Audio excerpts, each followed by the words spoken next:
গোপালগঞ্জে ১৪৪ ধারা জারি এবং কারফিউ ঘোষণা দিয়েও আওয়ামী লীগকে আটকানো যাচ্ছে না। এইদিকে ডক্টর ইউনূস এবং এনসিপি কঠিন বিপদে। বিস্তারিত জানতে ভিডিওগুলো দেখতে থাকুন। গোপালগঞ্জে জাতীয় নাগরিক পার্টি এনসিপির পদযাত্রা ঘিরে হামলা, সংঘর্ষ ও প্রাণহানির ঘটনার পর জেলাটিতে গতকাল রাত ৮টা থেকে জারি আছে কারফিউ। সন্ধ্যা ৬টা পর্যন্ত কারফিউ জারির সিদ্ধান্তও জানিয়েছে প্রশাসন। দর্শক, এখনকার পরিস্থিতি দেখার চেষ্টা করব। গোপালগঞ্জ থেকে যুক্ত হচ্ছেন আমার সহকর্মী মোজাম্মেল হোসেন মুন্না। দর্শক, গোপালগঞ্জে গতকালকে যে ঘটনাটা ঘটলো, সেই ঘটনার পরিপ্রেক্ষিতে এখন একটা বড় প্রশ্ন সামনে এসেছে। সেটা হচ্ছে যে আওয়ামী লীগের কি হবে এখন। জানেন যে গতকাল সহিংসতা তাণ্ডবের পর থেকে রাত থেকে গোপালগঞ্জ শহরে কারফিউ জারি করা হয়েছে এবং আজকে সন্ধ্যা পর্যন্ত এই কারফিউ চলবে। সংঘর্ষের যে উপাদানগুলো ছড়িয়ে ছিটিয়ে আছে এক পুরো শহরময়, একেবারে যেই রণক্ষেত্র, যুদ্ধ হবার পর যেই রকম পরিস্থিতি দেখা যায় রাস্তাঘাট, সেরকমই একটি দৃশ্য দেখা যাচ্ছে। দর্শক, কি হতে যাচ্ছে আজ? ভালো নেই গোপালগঞ্জ।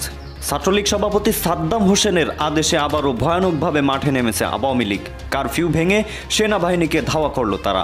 কাজ হলো না, ১৪৪ ধারা জারি করেও পালাচ্ছে সেনাবাহিনী।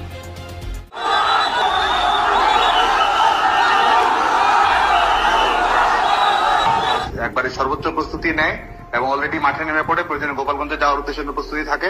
যেখানে যেখানে সম্ভব রাস্তাঘাট বন্ধ করে দেয়। আমাদের এই গোপালগঞ্জে আমাদের ছাত্রলীগের কর্মীদেরকে হত্যা করেছে, ছাত্রদেরকে হত্যা করেছে। এরই প্রতিবাদে যার যার জায়গা থেকে সেটি যেন করে, এটা নিয়ে আপনারা কাজ করেন। আজকে আবারও মুজিববাদের এই আওয়ামী দোসরেরা আমাদের ভাইদের উপর হামলা করেছে, আমাদের ভাইদেরকে রক্তাক্ত করেছে। আমরা আসসালামু আলাইকুম প্রিয় দর্শক শ্রোতা, নতুন একটা ভিডিওতে জানাচ্ছি স্বাগত। আমি মাত্র পাওয়া তাজা এবং গরম খবর। শেখ হাসিনা বাংলাদেশে আসবে যেন কল রেকর্ডের মাধ্যমে আবার হুঙ্কার দিল গণমাধ্যমে।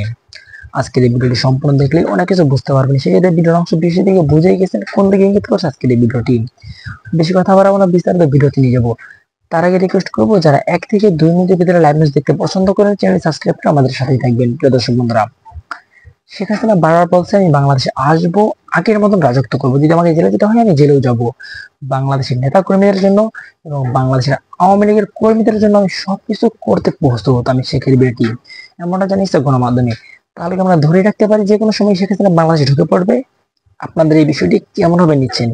সত্যি কি তাহলে শেখ হাসিনা বাংলাদেশে আসবে? যদি বাংলাদেশে আসে, কবে বাংলাদেশে আসবে শেখ হাসিনা? অবশ্যই এই বিষয়টি আপনারা কমেন্ট করে বলে যাবেন। প্রিয় দর্শক বন্ধুরা, আজকের মতন এই পর্যন্তই। দেখা হচ্ছে পরবর্তী ভিডিও নিয়ে। সেই পর্যন্ত আপনারা সকলে ভালো থাকবেন, সুস্থ থাকবেন, এই চ্যানেলের সাথেই থাকবেন। আল্লাহ হাফেজ।